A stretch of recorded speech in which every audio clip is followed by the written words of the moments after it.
Hello friend, नमस्कार। हमारे YouTube channel apex official motivation में आपका स्वागत है। इस चैनल पर आपको मोटिवेशन से संबंधित वीडियो मिलते हैं।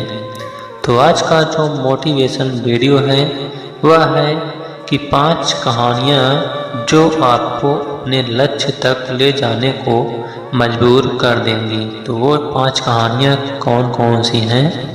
पहली है सफलता का रहस्य, सुकरात। तो यह सुकरात की कहानी है।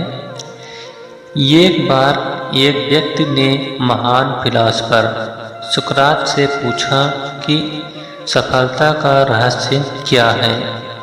सुकरात ने उस इंसान को कहा कि वह कल सुबह नदी के पास मिले, वहीं पर उसे अपने प्रश्न का जवाब मिलेगा। जब दूसरे दिन सुबह वह व्यक्ति नदी के पास मिला तो सुकरात ने उसको नदी में उतरकर नदी गहराई की मापने को कहा। वह व्यक्ति नदी में उतरकर आगे की तरफ जाने लगा। जैसे ही पानी उस व्यक्ति के नाक तक पहुंचा, पीछे से सुकरात ने आकर अचानक से उसका मुंह पानी में डुबो दिया। वह व्यक्ति बाहर निकलने के लिए छटपटाने लगा, कोशिश करने लगा, लेकिन सुकरात थोड़े ज़्यादा मजबूत थे। सुकरात ने उसे काफ़ी देर तक पानी में डुबोए रखा।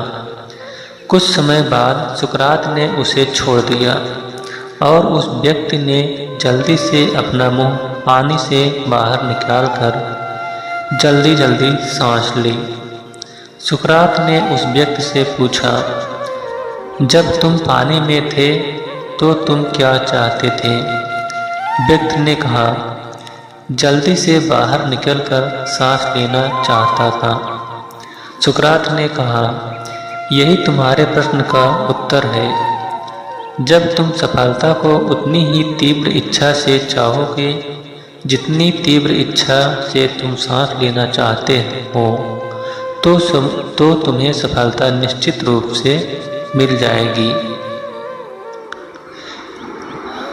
अगला मोटिवेशन कहानी है अभ्यास का महत्व। प्राचीन समय में सुकरात गुरुकुल में रहकर ही पढ़ा करते थे। बच्चे को शिक्षा ग्रहण करने के लिए गुरुकुल में भेजा जाता था।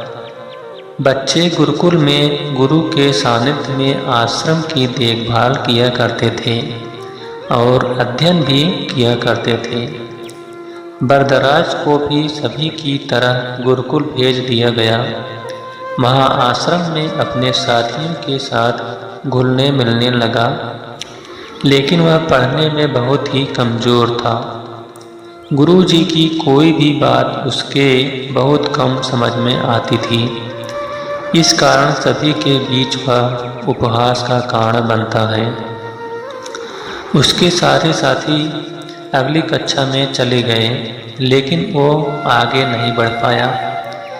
गुरुजी ने भी आखिर हार मानकर उसे बोला, बेटा बरदराज, मैंने सारे प्रयास करके देख लिए हैं। अब यही उचित होगा कि तुम यहाँ अपना समय बर्बाद मत करो। अपने घर चले जाओ और घर वालों की काम में मदद करो। बरदराज ने भी सोचा कि शायद विद्या मेरी किस्मत में नहीं है और भारी मन से गुरुकुल से घर के लिए निकल गया। दोपहर का समय था। रास्ते में उसे प्यास लगने लगी। इधर उधर देखने पर उसने पाया कि थोड़ी दूर पर ही कुछ महिलाएं कुएं से पानी भर रही थीं। वह कुएं के पास गया। वहाँ पत्थरों पर रस्सी के आने जाने के निशान बने हुए थे। तो उसने महिलाओं से पूछा, यह निशान आपने कैसे बनाए? तो एक महिला ने जवाब दिया, बेटे, यह निशान हमने नहीं बनाए हैं। यह तो पानी खींचते समय इस कोमल रस्सी के बार बार आने जाने से ठोस पत्थर पर भी ऐसे निशान बन गए। बरदराज सोच में पड़ गया। उसने विचार किया कि जब एक कोमल सी रस्सी के बार बार आने जाने से एक ठोस पत्थर पर गहरे निशान बन सकते हैं, तो निरंतर अभ्यास से विद्या ग्रहण क्यों नहीं कर सकता। बरदराज ढेर सारे उत्साह के साथ वापस गुरुकुल आया और अथक कड़ी मेहनत की। गुरुजी ने भी खुश होकर भरपूर सहयोग किया। कुछ ही सालों बाद यही मंदबुद्धि बालक बरदराज आगे चलकर संस्कृत व्याकरण का महान विद्वान बना, जिसने लघु सिद्धांत कौमुदी, मध्य सिद्धांत कौमुदी, सार सिद्धांत कौमुदी और गीरवाड़ पदमंजरी की रचना की। तो इससे शिक्षा क्या मिलती है कि अभ्यास की शक्ति का तो कहना ही क्या है, यह आपके हर सपने को पूरा करेगी। अभ्यास बहुत ज़रूरी है, चाहे वो खेल में हो या पढ़ाई में या किसी और चीज़ में। बिना अभ्यास के आप सफल नहीं हो सकते। अगर आप न अभ्यास के केवल किस्मत के भरोसे बैठे रहोगे तो आखिर में आपको पछतावे के सिवा और कुछ हाथ नहीं लगेगा। इसीलिए अभ्यास के साथ धैर्य, परिश्रम और लगन रखकर आप अपनी मंजिल को पाने के लिए जुट जाएं। अगली कहानी है अभिनव बिंद्रा, जिद और जुनून से दिलाया गोल। तो कहानी क्या है? ओलंपिक में भारत को गोल्ड मेडल मिलने से हर भारतवासी खुशी से झूम उठा। बिंद्रा की जिद और जुनून ने उन्हें इस मुकाम पर पहुंचाया। बैंकॉक में हुए वर्ल्ड शूटिंग चैंपियनशिप में बिंद्रा की टीम मेट रही इंटरनेशनल शूटर श्वेता चौधरी ने कहा कि बिंद्रा ने जो कहा वह कर दिखाया। श्वेता मामूली अंतर से ओलंपिक टीम में जगह बनाने में नाकाम रही। श्वेता ने बताया कि बिंद्रा ओलंपिक गोल्ड के लिए पिछले 4 साल से अनवरत मेहनत कर रहे थे। बिंद्रा ने जो कहा वह कर दिखाया। ऐसी बदली दुनिया। श्वेता बताती है कि एथेंस ओलंपिक के बाद अभिनव के व्यवहार में चेंज आया। एथेंस ओलंपिक में पदक हासिल न करने के बाद ही उन्होंने निश्चय कर लिया कि वह अगला मौका नहीं गंवाएंगे। एक स्मरण सुनाते हुए श्वेता ने कहा कि बैंकॉक में वर्ल्ड चैंपियनशिप के दौरान जब भारतीय टीम के अन्य शूटर शाम को शहर घूमने गए थे, बिंद्रा जिम में एक्सरसाइज कर रहे थे। शायद अभिनव को एथेंस ओलंपिक में पदक नहीं जीतने का सदमा ऐसा लगा कि उनके व्यवहार में काफ़ी परिवर्तन आ गया। उसके बाद से वह रिजर्व रहने लगे। इसके पहले वह साथियों के बीच आकर हंसी मजाक करते थे। इसके बाद वह लगातार विदेशों में जाकर प्रैक्टिस करते रहे। श्वेता ने बताया कि बिंद्रा ने स्वयं ही अपने लिए प्राइवेट कोच, पदलास्टिक व फिजियो नियुक्त किया था। इसके बावजूद छोटी प्रतियोगिताओं में उनके मेडल न जीतने पर कई बार उनकी आलोचना भी हुई, परंतु उनको जानने वाले जानते थे कि अभिनव में वह क्षमता है जो वक्त आने पर बड़ी प्रतियोगिता में अवश्य दिखाएगा। उनका टारगेट ओलंपिक ही था। अगली जो कहानी है वह है भारत रत्न डॉक्टर APJ अब्दुल कलाम की। तो अब्दुल कलाम का जन्म 15 अक्टूबर 1931 को तमिलनाडु के एक गांव धनुषकोडी में हुआ था। इनके पिता मछुआरों को किराए पर नाव देते थे। कलाम ने अपनी पढ़ाई के लिए धन की पूर्ति हेतु अखबार बेचने का कार्य भी किया करते थे। डॉक्टर कलाम ने जीवन में अनेक चुनौतियों का सामना किया। उनका जीवन सदा संघर्षशील रहने वाले एक ऐसे व्यक्ति की कहानी है जिसने कभी हार नहीं मानी। तथा देश हित में अपना सर्वस्व न्यौछावर करते हुए सदा उत्कृष्टता के पथ पर चलते रहे। 71 वर्ष की आयु में भी वह अथक परिश्रम करते हुए भारत को सुपर पावर बनाने की ओर प्रयासरत थे। भारत रत्न अब्दुल कलाम भारत के 11वें राष्ट्रपति बने।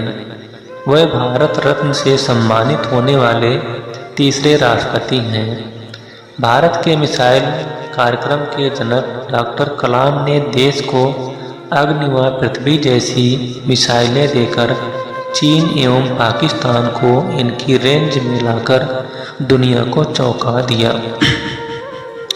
एक बार एयरफोर्स के पायलट के साक्षात्कार में 9वें नंबर पर आने के कारण उन्हें निराश होना पड़ा था। वह ऋषिकेश बाबा शिवानंद के पास चले गए एवं अपनी व्यथा उन्हें सुनाई। बाबा शिवानंद का कहने का अर्थ यह था कि असफलता से निराश होने की आवश्यकता नहीं है। यह असफलता आपकी दूसरी सफलताओं के द्वार खोल सकती है। तुम्हें जीवन में कहाँ पहुँचना है इसका पता नहीं। आप कर्म करो, ईश्वर पर विश्वास करो। डॉक्टर कलाम का जीवन उस नवयुवक के लिए आदर्श प्रेरणा स्रोत है जो अपने जीवन में एक असफलता मिलने पर ही निराश हो जाते हैं। डॉक्टर कलाम ने अपने सारे जीवन में निस्वार्थ सेवा कार्य किया। उनका राष्ट्र प्रेम और उनका देशभक्ति का जज्बा हर भारतीय के लिए सबक एवं प्रेरणा का पुंज है और हमेशा रहेगा। अगली जो कहानी है वह है महान गणितज्ञ रामानुजन की। तो रामानुजन जो थे ये धुन के पक्के थे। तो आइए देखते हैं इनकी कहानी क्या है। रामानुजन का जन्म एक गरीब परिवार में 22 दिसंबर 1887 को तमिलनाडु के इरोड़ कस्बे में हुआ था। उनके पिता एक साड़ी की दुकान पर क्लर्क का काम करते थे। रामानुजन के जीवन पर उनकी मां का बहुत प्रभाव था। जब वह 11 वर्ष के थे तो उन्होंने S.L. लोनी द्वारा लिखित गणित की किताब की पूरी मास्टरी कर ली थी। गणित का तो ज्ञान तो उन्हें ईश्वर के यहाँ से ही मिला था। 14 वर्ष की उम्र में उन्हें मेरिट सर्टिफिकेट्स एवं कई अवार्ड्स मिले। वर्ष 1904 में जब उन्होंने टाउन हाई स्कूल से स्नातक पास की तो उन्हें के रंगनाथा राव पुरस्कार प्रधानाध्यापक कृष्ण स्वामी अय्यर द्वारा प्रदान किया गया। वर्ष 1909 में उनकी शादी हुई। उसके बाद वर्ष 1910 में उनका एक ऑपरेशन हुआ। घर वालों के पास उनके ऑपरेशन हेतु पर्याप्त राशि नहीं थी। एक डॉक्टर ने उनका मुफ्त में ऑपरेशन किया था। इस ऑपरेशन के बाद रामानुजन को नौकरी की तलाश में जुट गए। वह मद्रास में जगह जगह नौकरी के लिए घूमे। इसके लिए उन्होंने ट्यूशन भी किए। वह पुनः बीमार पड़ गए। इसी बीच वह गणित में अपना कार्य करते रहे। ठीक होने के बाद उनका संपर्क नेल्लौर के जिला कलेक्टर रामचंद्र राव से हुआ। वह रामानुजन के गणित में कार्य से बेहद प्रभावित हुए। उन्होंने रामानुजन की आर्थिक मदद भी की। वर्ष 1912 में उन्हें मद्रास में चीफ अकाउंटेंट के ऑफिस में क्लर्क की नौकरी भी मिल गई। वह ऑफिस का कार्य जल्दी पूरा करने के बाद गणित का रिसर्च करते रहते थे। इसके बाद वह इंग्लैंड चले गए। वहाँ उनके कार्य को खूब प्रशंसा मिली। उनके गणित के अनूठे ज्ञान को खूब सराहना मिली। वर्ष 1918 में उन्हें ट्रिनिटी कॉलेज कैम्ब्रिज का फेलो चुना गया। वह पहले भारतीय थे जिन्होंने इस सम्मान के लिए चुना गया। बहुत मेहनती एवं धुन के पक्के थे। कोई भी विषम परिस्थिति, आर्थिक कठिनाइयाँ बीमारी एवं अन्य परेशानियां उन्हें अपनी धुन से नहीं डिगा सकी। वे अंततः सफल हुए। आज उन्हें विश्व के महान गणितज्ञों में शुमार किया जाता है। 32 वर्ष की छोटी उम्र में ही इस प्रतिभाशाली व्यक्ति का देहावसान हो गया। दुनिया ने एक महान गणितज्ञ को खो दिया। तो यह हमारी 5 मोटिवेशन से संबंधित कहानियाँ आपको कैसी लगी? अगर अच्छी लगी हो तो वीडियो को लाइक, शेयर और चैनल को सब्सक्राइब करिएगा। Thank you.